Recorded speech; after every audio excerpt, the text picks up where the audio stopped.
영어 공부를 하면서 시작하려고 합니다.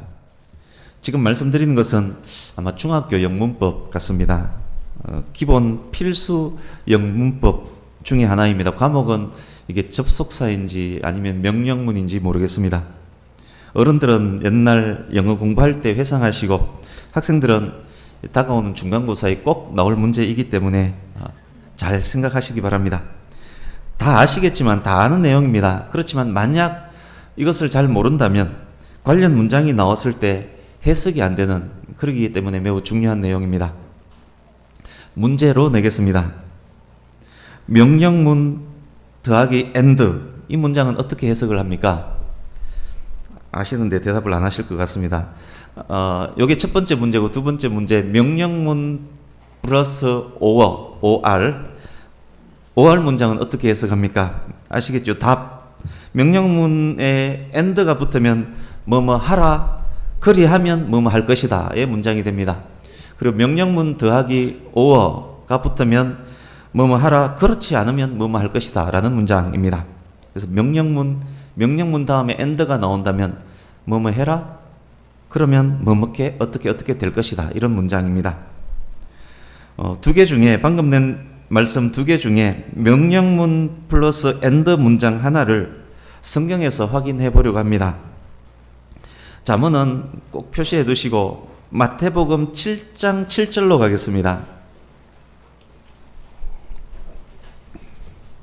중간고사에 꼭 나옵니다. 마태복음 7장 7절 같이 한번 읽어보겠습니다.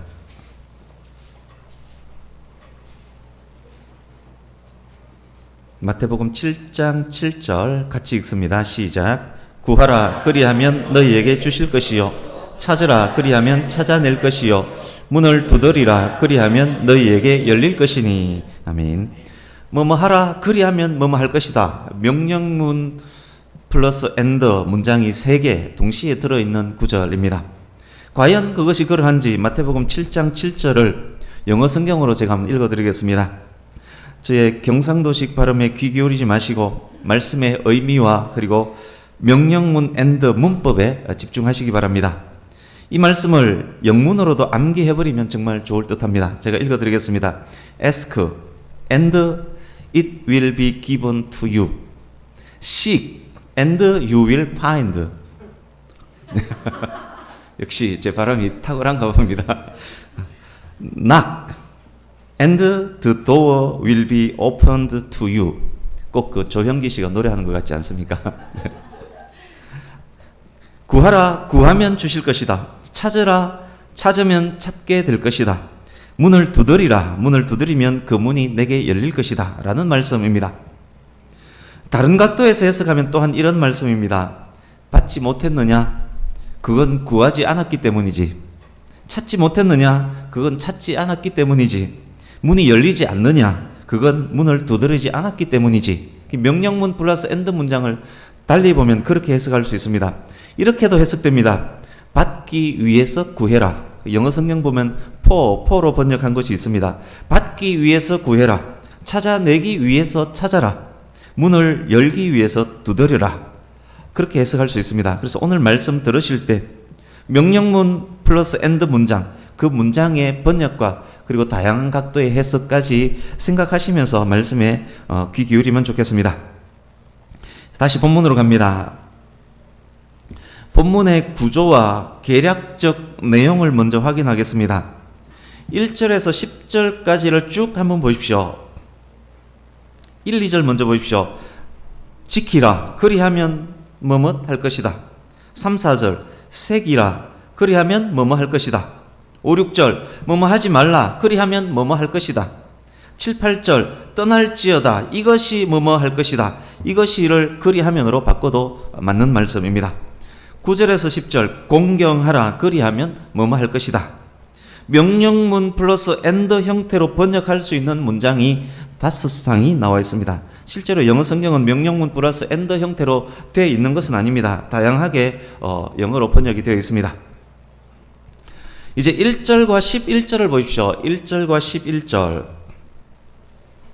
내 아들아. 1절과 11절 첫 부분과 그러니까 이 오늘 본문의 첫 부분과 마지막 부분을 내 아들아로 시작했습니다. 내 아들아로 번역된 원어는 아들, 아이, 손자를 의미하는 단어입니다. 본문 말씀을 받는 대상이 지혜자의 아들 혹은 젊은이들입니다. 이제 1절을 보십시오. 법을 잊어버리지 말고 명령을 지키라. 이것은 구체적인 명령이 아니라 일반적인 명령입니다. 그리고 여기에 법, 원어로 토라입니다. 법과 명령, 계명을 의미합니다. 법과 명령이라는 단어, 율법과 관련된 단어 두 개가 이곳에 나왔습니다. 이어지는 내용들이 종교적임을 예고하는 그런 단어들입니다. 이어지는 내용이 종교적입니다. 이제 3절에서 10절을 보십시오. 1절, 2절과 달리 3절에서 10절은 특정 주제를 직접적으로 언급합니다. 특정 주제를 직접적이고 구체적으로 언급합니다. 이제 11절, 12절 보십시오. 3절에서 10절과는 달리 뭐뭐 하라 그리하면의 문장 형태가 아닙니다. 방금 설명드린 것들을 통해서 본문의 구조와 개략적 내용을 이렇게 정리할 수 있습니다. 내 아들아로 시작하는 1, 2절과 11절, 12절이 오늘 본문의 서론과 결론을 이룹니다. 서론과 결론의 내용은 보편적, 일반적 내용입니다. 3절에서 10절이 본문의 본론입니다. 주제를 특정했고 구체적입니다. 아시듯 잠언서 전체의 내용은 일상생활에서 지혜롭고 의로운 삶을 어떻게 살 것인가에 대한 것입니다. 그렇지만 오늘 본문은 일상생활 면보다 종교적인 면이 더 강합니다. 하나님의 백성이 하나님을 어떻게 대하여야 하는가에 대한 것입니다. 오늘 말씀이 일상적인 면보다 더 중요한 것, 그것을 다룬다는 의미입니다. 아무리 지혜롭고 의롭다 할지라도 그것이 하나님과의 접촉을 상실한 상태에서 지혜와 의라면 그것은 참된 지혜, 참된 의가 아니기 때문입니다. 잠언 말씀 두 곳을 함께 읽으려고 합니다. 1장 7절, 잠언 1장 7절을 같이 읽습니다. 지금 읽는 두 곳은 잠언 전체의 핵심 구절입니다. 잠언 1장 7절 같이 읽습니다. 시작. 여호와를 경외하는 것이 지식의 근본이거늘 미련한 자는 지혜와 훈계를 멸시하느니라. 아멘. 이제 9장 10절을 읽습니다. 잠언 9장 10절.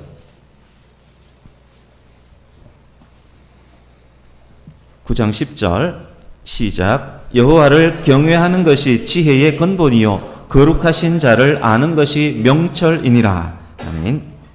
여호와를 경외하고 여호와를 아는 것이 지혜와 지식의 근본이고 명철이다라고 말씀합니다.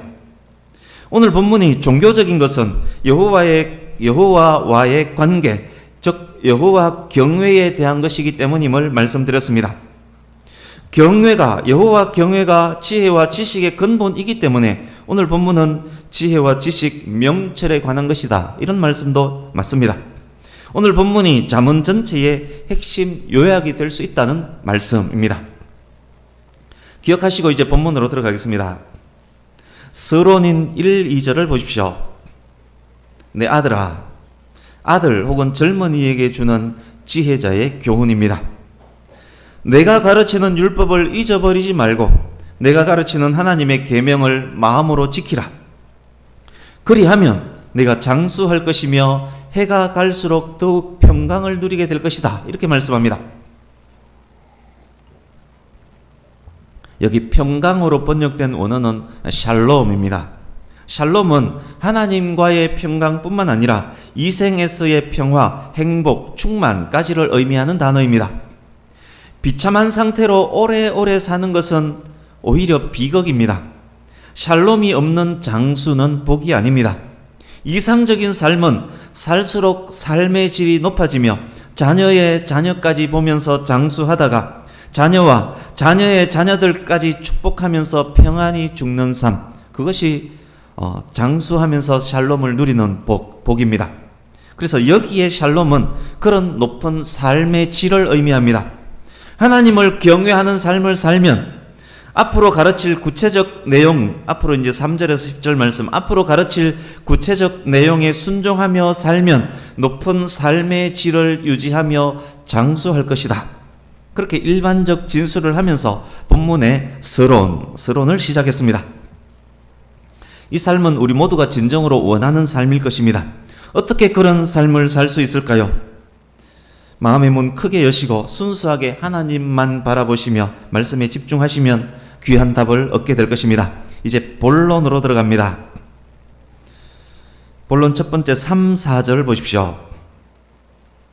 인자와 진리가 떠나지 말게 할 것이며, 인자와 진리는 하나님의 중요한 속성입니다. 우리에게는 먼저 하나님을 향한 인자와 진리가 있어야 합니다. 하나님을 사랑하고 하나님께 신실한 것, 즉 헌신을 결단하고 그 결단을 성실하게 유지하는 것, 그것이 하나님을 향한 인간의 인자와 진리입니다. 당연히 사람들을 향한 인자와 진리가 우리에게 있어야 함 당연합니다. 이어지는 말씀 보십시오. 그것을 내 목에 매며 내 마음판에 새기라. 인자와 진리의 중요성과 가치를 항상 기억하고 자주자주 되새겨서 그 가치를 자신의 인격 속에 담으라는 말씀입니다. 이런 인격이 되도록 계속 노력하라는 말씀입니다. 잠시 잠언 16장 6절을 함께 읽어보겠습니다.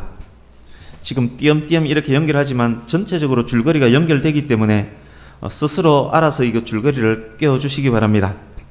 잠언 16장 6절 같이 읽습니다. 시작. 16장 6절 같이 읽습니다. 시작. 인자와 진리로 인하여 죄악이 속하게 되고 여호와를 경외함으로 말미암아 악에서 떠나게 되느니라. 아멘. 보시면 인자와 진리가 여호와 경외함과 병행을 이루고 있습니다. 인자와 진리의 삶은 곧 여호와 경외함의 삶이고 그 삶은 곧 지혜, 지식, 명철의 근원이 될 것입니다. 계속 여호와 경외함이 지금 강조되고 있다는 말씀입니다. 이제 다시 본문으로 가서 4절입니다. 하나님과 사람을 향해서 인자와 진리의 삶을 살면 하나님과 사람 앞에서 은총과 귀중히 여김을 받게 된다. 하나님과 사람을 향해서 인자와 진리의 삶을 살면 하나님과 사람 앞에서 은총과 귀중히 여김을 받게 된다. 여김을 받는다 에서 여김으로 번역된 원어는 통찰력, 이해력을 의미하는 단어입니다. 사람들이 통찰력과 이해력을 갖고 제대로 우리의 모습을 보게 될 것이라는 의미입니다. 즉 명성과 성공이 주어질 것이라는 그런 말씀입니다.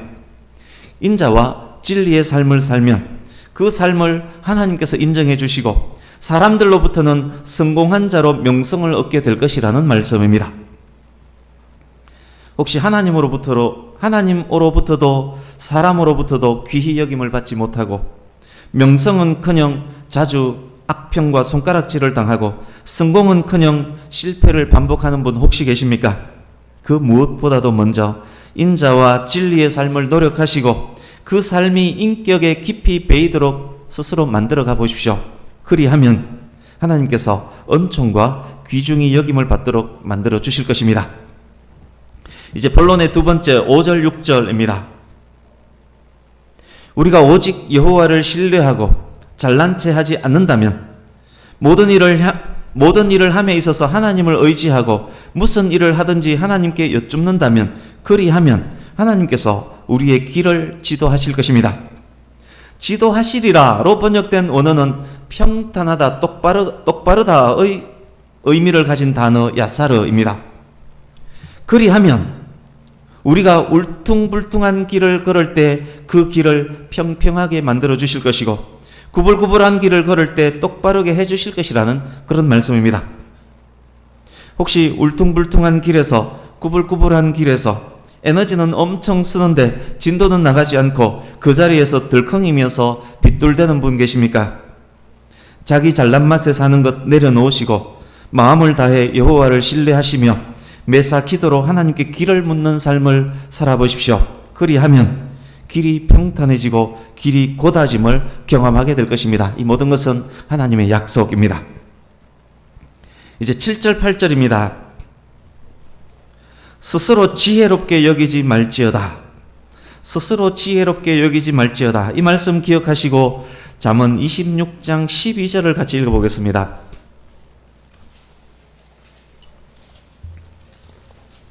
잠언 26장 12절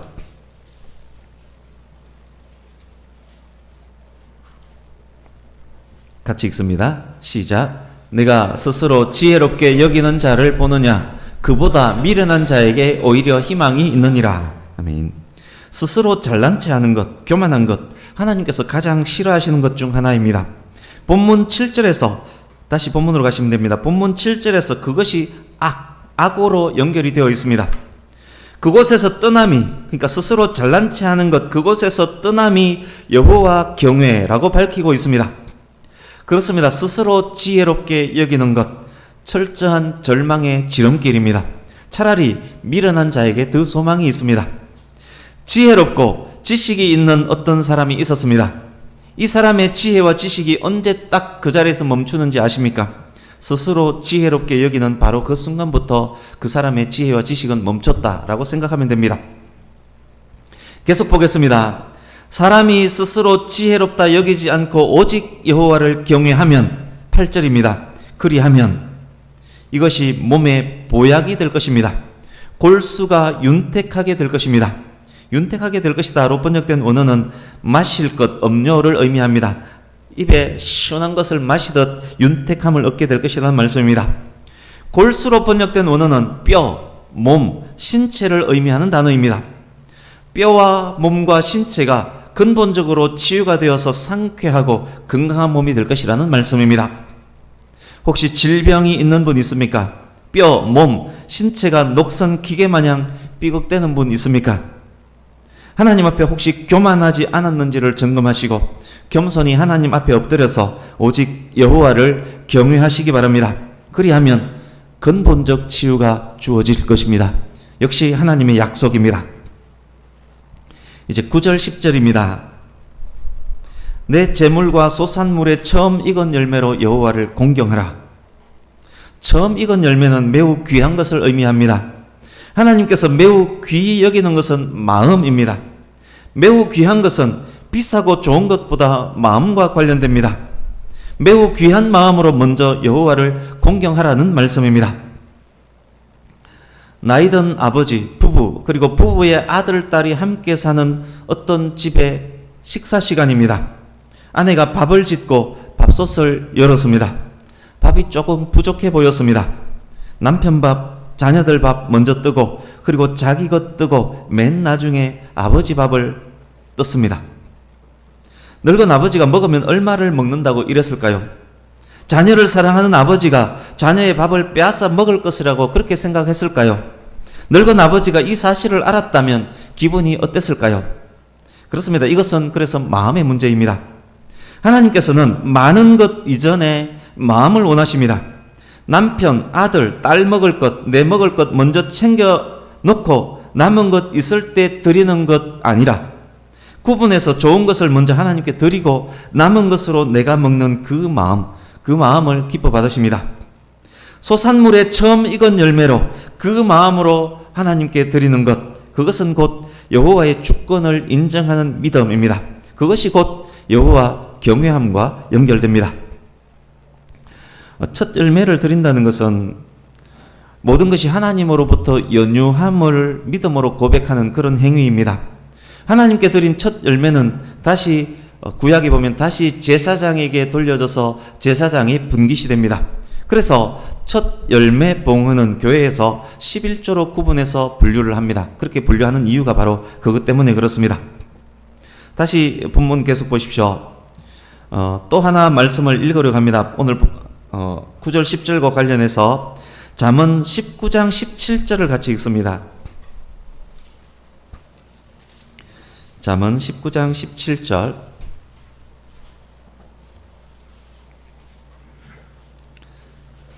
같이 읽습니다. 시작. 가난한 자를 불쌍히 여기는 것은 여호와께 구워드리는 것이니 그의 선행을 그에게 갚아주시리라. 아멘. 가난한 자를 위해 물질을 사용하는 것이 곧 하나님을 위해 사용한 것이라는 의미의 말씀입니다. 내 먹을 것 다 먹고 내 자식 먹을 것 다 먹고 난 후 남은 것 가난한 이웃을 위해 사용하는 것, 툭 던져주는 것 누구나 할 수 있습니다. 나보다 더 가난한 그들을 먼저 생각하며 그들을 위해서 적을지라도 구분하는 것, 그것 또한 처음 익은 열매로 여호와를 공경하는 것이 됩니다. 다시 본문으로 가서 10절 보십시오. 그리하면 창고가 가득 차고 포도즙 틀에 새 포도주가 넘칠 것이다 말씀합니다. 부자가 될 것이라는 말씀입니다. 하나님께서 만드신 부자는 이런 부자입니다. 물질을 다스리는 부자입니다. 혹시 죽으라고 일하지만 돈은 모이지 않고 여기저기 계속 뻥뻥 뚫리는 분 계십니까? 그렇게 꼼꼼히 내 것 챙기고 그렇게 나를 위해 알뜰살뜰히 모아도 모이지 않는 분 있습니까? 먼저 마음을 하나님께 드리십시오. 내 밥 뜨기 이전에 먼저 구분해서 작은 그릇에 일지라도 하나님께 드려보십시오. 작은 금액일지라도 굶고 있는 불쌍한 자를 먼저 챙겨보십시오. 그리하면 하나님께서 포도즙 틀에 포도주가 넘치도록 만들어 주실 것입니다. 이제 본문의 결론 부인 11절 12절입니다. 잠언서에서 고난의 문제를 직접 다루는 곳은 11절 12절이 유일합니다. 11, 12절은 고난과 관련된 말씀입니다. 여호와의 징계를 가벼이 여기거나 거부하지 말라. 여호와의 꾸지람을 싫어하거나 겁내지 말라. 왜 그렇게 말합니까? 왜입니까? 우리 주보 오른쪽 하단에 있는 히브리서 12장 7절에서 11절을 함께 읽으려고 합니다. 히브리서 기자가 잠언 3장 11절 12절 말씀을 인용한 후 이어진 말씀입니다. 한 목소리로 같이 읽습니다. 시작. 하나님이 아들과 같이 너희를 대우하시나니 어찌 아버지가 징계하지 않는 아들이 있으리요. 징계는 다 받는 것이거늘 너희에게 없으면 사생자요 친아들이 아니니라. 또 우리 육신의 아버지가 우리를 징계하여도 공경하였거든 하물며 모든 영의 아버지께 더욱 복종하며 살려 하지 않겠느냐. 그들은 잠시 자기의 뜻대로 우리를 징계하였거니와 오직 하나님은 우리의 유익을 위하여 그의 거룩하심에 참여하게 하시느니라. 무릇 징계가 당시에는 즐거워 보이지 않고 슬퍼 보이나 후에 그로 말미암아 연단 받은 자들은 의와 평강의 열매를 맺느니라. 아멘. 현재 내가 받고 있는 징계나 꾸지람, 그것이 여호와로부터 온 것이라면 그것을 거부하고 싫어할 것이 아니라 오히려 기뻐해야 할 것입니다. 여호와께서는 사랑하는 자가 잘못된 길을 가면 회초리를 드는 분이기 때문입니다. 하나님의 회초리를 맞는다는 것은 하나님께서 나를 사랑하신다는 의미이기 때문입니다. 내가 맞는 하나님의 회초리는 내가 하나님의 자녀임의 증거가 되기 때문입니다. 하나님의 징계는 결국 우리의 유익이 될 것입니다. 징계를 통해서 우리를 더욱 거룩한 길로 걸어가게 만들어 주실 것입니다. 연단된 후 정금과 같이 나오게 될 것입니다. 의와 평강의 열매가 맺히게 될 것입니다. 그러기에 하나님의 회초리를 맞을 때 그것이 아플지라도 성도는 기뻐할 수 있는 것입니다. 이제 오늘 말씀을 이제 마무리해 가겠습니다. 지금까지 나눈 말씀들 기억하시면서 본문 3장 1절에서 12절 전체를 눈으로 한번 보십시오.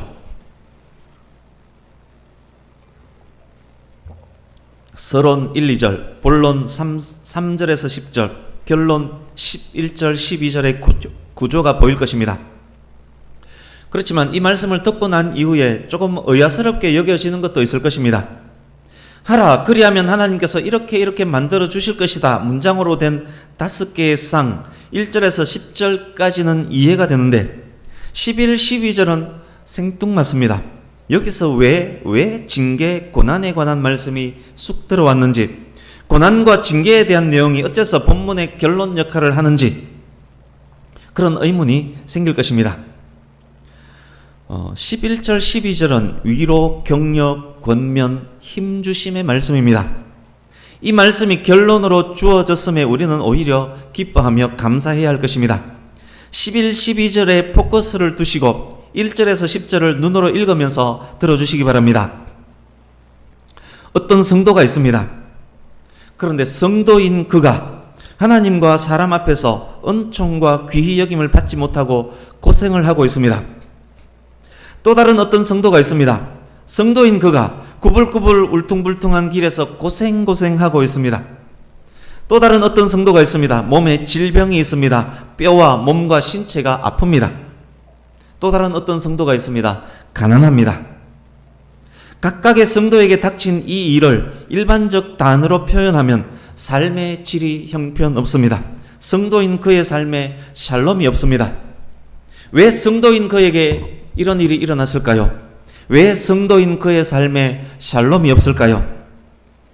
명령문 명령문 플러스 앤더를 다른 각도로 해석했을 때를 기억하시면서 들으시기 바랍니다. 본문을 통해서 이렇게 답합니다. 하나님의 법을 잊어버리고 마음으로 하나님의 명령을 지키지 못하니까 그렇지. 좀 더 구체적으로 쪼목쪼목 답해 줄까? 인자와 진리의 삶이 인격에 배어 있지 못하니까 그렇지. 여호와를 온전히 신뢰하지 못하고 사니까 그렇지. 너의 명철을 의지하고 여호와를 인정하지 않고 사니까 그렇지. 스스로 지혜롭다 여기며 교만히 사니까 그렇지. 네 먹을 것, 네 입을 것 다 챙기고 남은 찌꺼기로 하나님을 섬기려는 마음이 있으니까 그렇지. 그렇습니다. 11절, 12절에 설명된 하나님의 징계, 그 징계의 이유는 삶의 질이 형편없게 될 수밖에 없는 이유와 연결됩니다. 그것은 여호와를 경외하지 않는 삶으로 인한 징계입니다. 11, 12절에 나타난 징계는 여호와를 경외하지 않는 삶으로 인한 징계입니다.